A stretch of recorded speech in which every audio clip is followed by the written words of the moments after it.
Hai hai, Lestarian. Ayo manfaatkan lahan. Assalamualaikum. Ini adalah sawi putih yang aku tanam di dataran rendah dan aku akan mengajak kalian untuk mengetahui cara menanam sawi putih di dataran rendah dari biji hingga panen. Jadi, tonton videonya sampai selesai.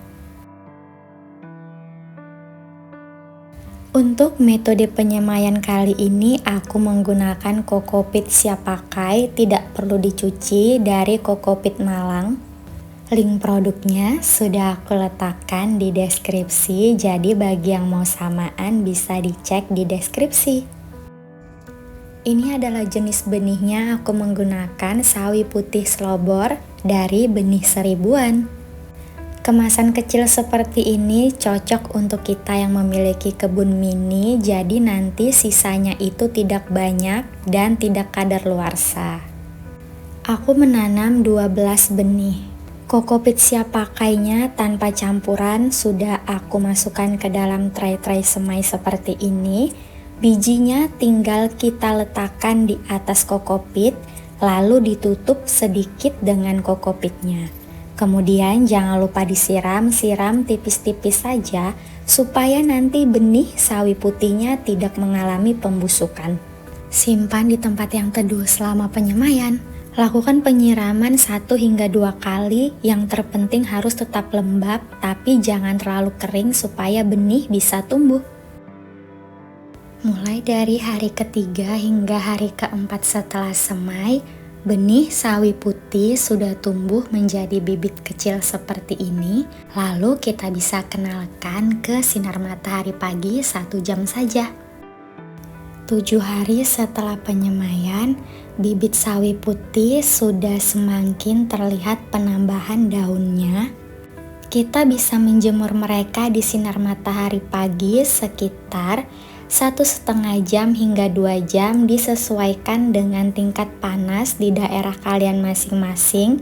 Pastikan jangan sampai daunnya layu.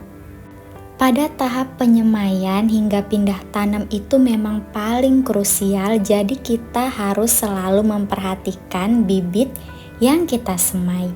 Setelah 7 hari semai, ini kita harus menambahkan kohe kambing atau kompos, karena sebelumnya benih hanya disemai di kokopit saja.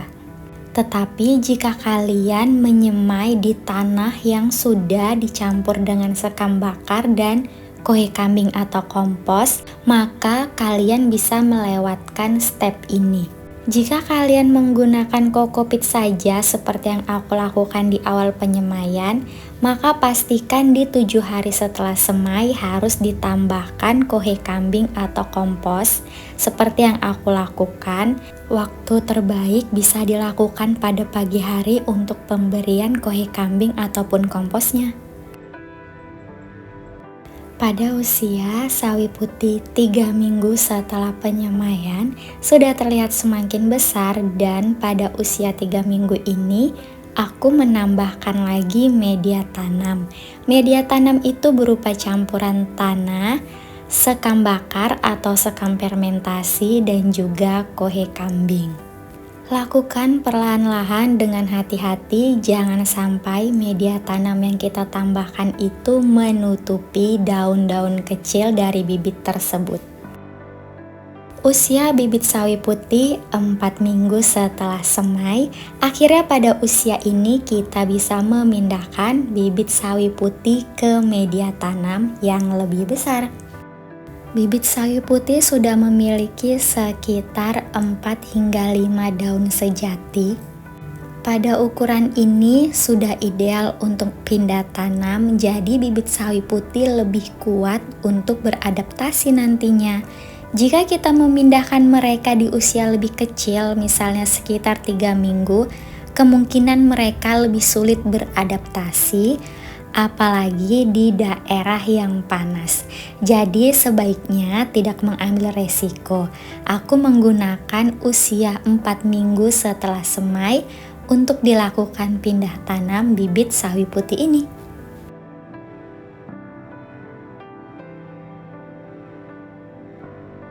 Karena akan dipindah tanam, aku sudah menyiapkan media tanam di dalam polybag sebelumnya. Kalian bisa menggunakan wadah tanam pot ataupun galon bekas. Tetapi di sini aku menggunakan polybag putih dengan ukuran 40 x 40 cm. Untuk media tanamnya aku menggunakan campuran tanah, sekam fermentasi, dan juga kohe kambing. Pastikan jangan menggunakan sekam mentah karena masih mengandung bakteri yang nanti bisa mengganggu pertumbuhan akar tanaman dan bisa menjadi busuk. Sebelum dilakukan pemindahan tanam, aku melakukan pruning atau membuang bagian 2 hingga 3 daun terbawah. Keluarkan bibit sawi putih dengan hati-hati dari tray semai atau dari wadah penyemaian yang lainnya, lalu tinggal ditanam atau dipindah tanam seperti ini. Lakukan pemindahan tanam pada sore hari supaya tanaman tidak stres, tidak mudah layu, dan tidak mati. Oh ya lestarian, aku suka memakai tray semai jenis ini selain terlihat estetik, terlihat rapi, juga sebenarnya bibit mudah dikeluarkan dari tray semainya. Lihat tanahnya tidak hancur, jadi tidak merusak akar, bibit pun tidak stres. Jadi untuk kalian yang mau samaan dengan produk tray semai yang aku gunakan, kalian bisa cek di kolom deskripsi. Oh ya, jangan lupa bibit yang tadi kita sudah pindah tanam, jangan lupa disiram.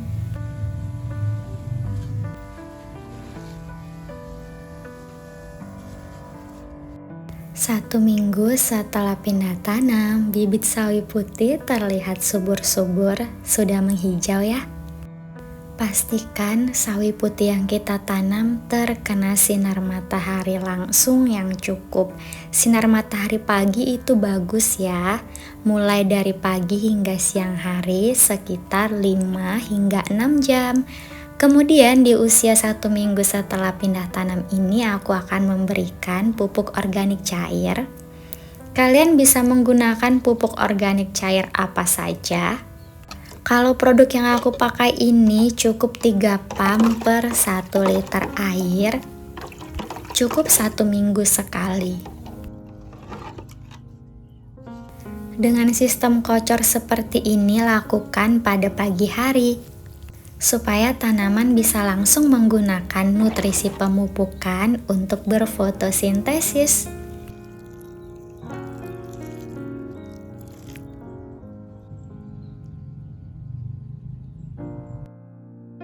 Sawi putih yang berusia 2 minggu setelah pindah tanam, pada usia ini saatnya untuk melakukan pemupukan. Tapi sebelum dilakukan pemupukan, aku melakukan pruning atau pemangkasan pada daun-daun terbawah sawi putih. Biasanya aku memangkas 2 daun terbawah. Ingat ya, 2 daun terbawah. Lalu tambahkan kohe kambing yang sudah terfermentasi dan halus seperti ini. Jangan menggunakan kohe kambing yang masih berbentuk bulat dan belum difermentasi, karena itu akan berbahaya bagi tanaman.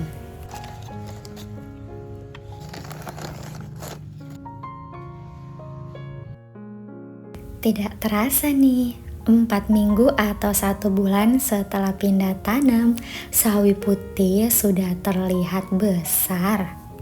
Itu sebabnya ya kita harus menggunakan polybag atau wadah tanam yang besar, karena memang sawi putih ini ukurannya besar. Kebetulan ini habis hujan, jadi nanti aku akan membersihkan daun-daun sawi putih ini. Tetapi sebelum membersihkan daun-daunnya, aku akan memangkas daun-daun terbawah. Sama seperti memberikan pupuk padat, aku melakukan pruning atau pemangkasan setiap 2 minggu sekali. Jadi sekalian pada waktu penambahan pupuk. Jadi waktu kita tidak terbuang dan kita tidak lupa untuk melakukan pemangkasan dan pemupukan karena waktunya sama.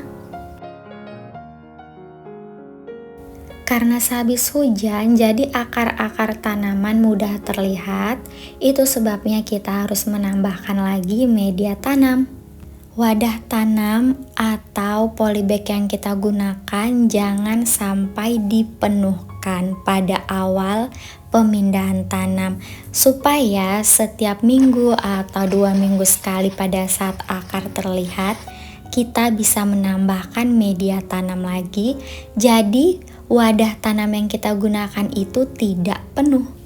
Masih ada ruang untuk kita menambahkan media tanam dan juga pupuknya.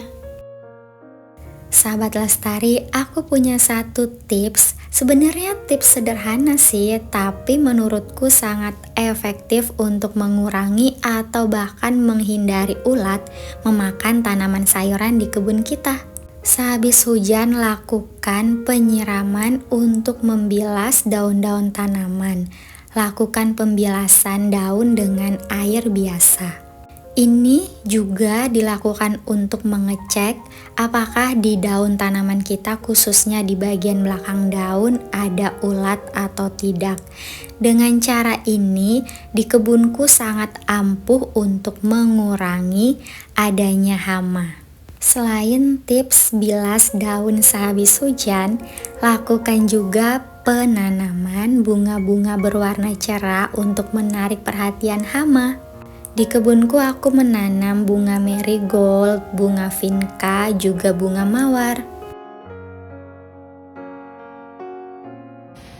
Sawi putih berusia 6 minggu setelah pindah tanam. Mereka sudah terlihat besar-besar ya, tapi sayangnya pada usia ini aku harus meninggalkan mereka keluar kota. Aku tidak tahu apakah nanti mereka akan bertahan, kita lihat saja. Nah, ini dia kondisi yang sebenarnya itu menyedihkan sekali ya. 2 minggu aku tinggal pergi keluar kota dan tidak ada hujan sama sekali. Tapi ya bisa pulih lagi. Aku berusaha untuk siram mereka, kemudian aku lakukan pemupukan, aku lakukan pemangkasan pada bagian bawah tanaman. Alhamdulillahnya mereka bisa bertahan beberapa pohon. Daun-daun yang mengering bagian bawahnya itu memang harus dibuang supaya nanti nutrisi tanaman itu fokus menumbuhkan daun-daun yang baru. Walaupun hanya bertahan setengahnya saja dari awal penanaman, aku sudah sangat bersyukur karena setidaknya aku bisa melihat sawi putih ini besar hingga nanti bisa dipanen. Ini aku lakukan pemupukan cair lagi ya, supaya mereka tambah kuat.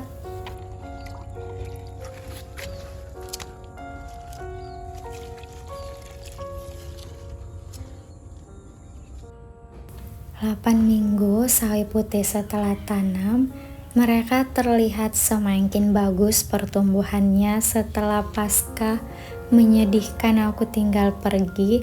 Alhamdulillahnya mereka kuat, mereka bertahan. Bagian sawi putih yang tengah itu terlihat sudah mulai crop ya, walaupun tidak nge-crop sempurna karena memang di daerah sini itu sangat panas. Terus aku tuh berpikir gimana caranya supaya sawi-sawi putih ini bisa crop maksimal ya.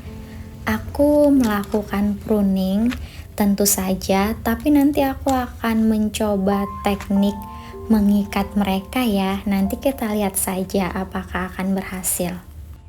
Pada pruning kali ini aku mengurangi daun cukup banyak. Aku fokus pada daun yang tegak. Kemudian aku tambahkan kohe kambing lagi di sini. Daun-daun terbawah sawi putih yang terlihat menjuntai ke polybag itu aku pangkas. Daun-daun hasil pruning yang terkena hama ataupun tua itu dibuang. Sementara daun-daun yang terlihat masih muda, masih segar itu aku masak.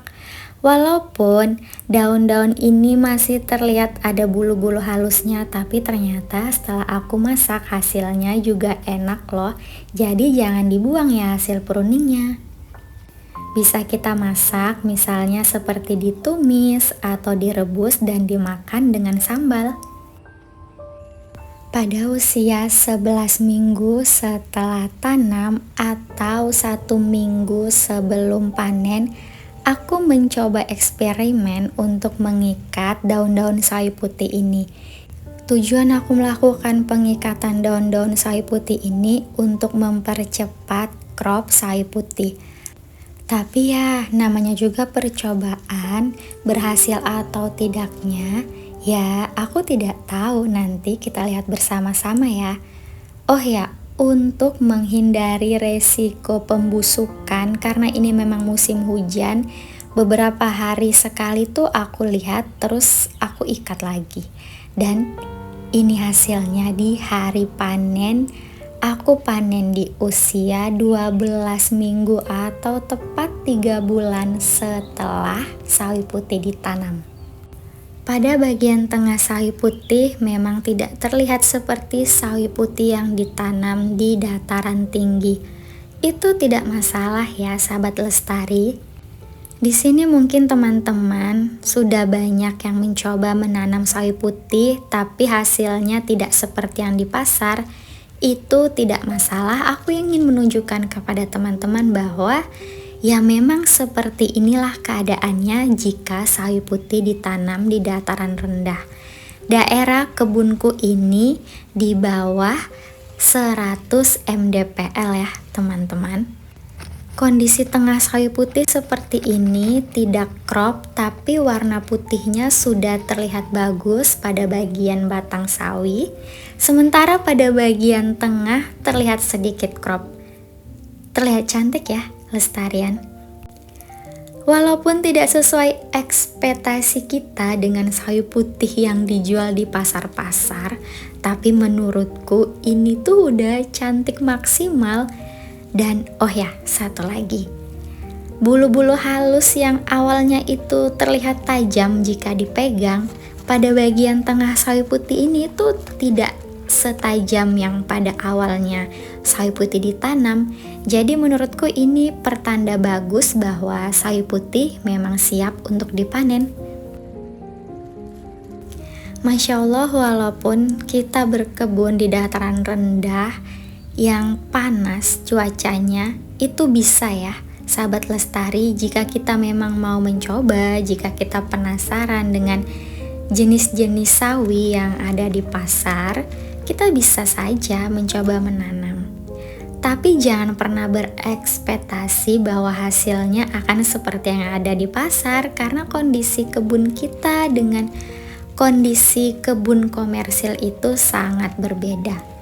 Satu lagi, apalagi ini metode organik, hasil crop bagian tengah sawi putihnya tidak akan sebesar yang menggunakan metode kimia. Jadi jangan pernah ragu untuk mencoba menanam sawi putih di rumah, khususnya menggunakan polybag seperti yang aku lakukan di kebun lestari. Masya Allah, tabarakallah, alhamdulillah untuk hasil sawi putih yang aku tanam di polybag seperti ini ya. Terlihat cantik kan? Walaupun tidak sepenuhnya crop, di bagian tengahnya tidak padat, menurutku ini sudah bagus. Bagian tengahnya mulai terbentuk. Nanti aku akan mencoba menanam jenis sawi putih lain, mungkin yang lebih bisa beradaptasi dengan suhu dan cuaca di daerah kebunku. Itulah tadi cara menanam sawi putih dari biji hingga panen yang aku tanam di polybag. Semoga kalian terinspirasi untuk memanfaatkan lahan di pekarangan rumah. Semangat memanfaatkan lahan. Assalamualaikum.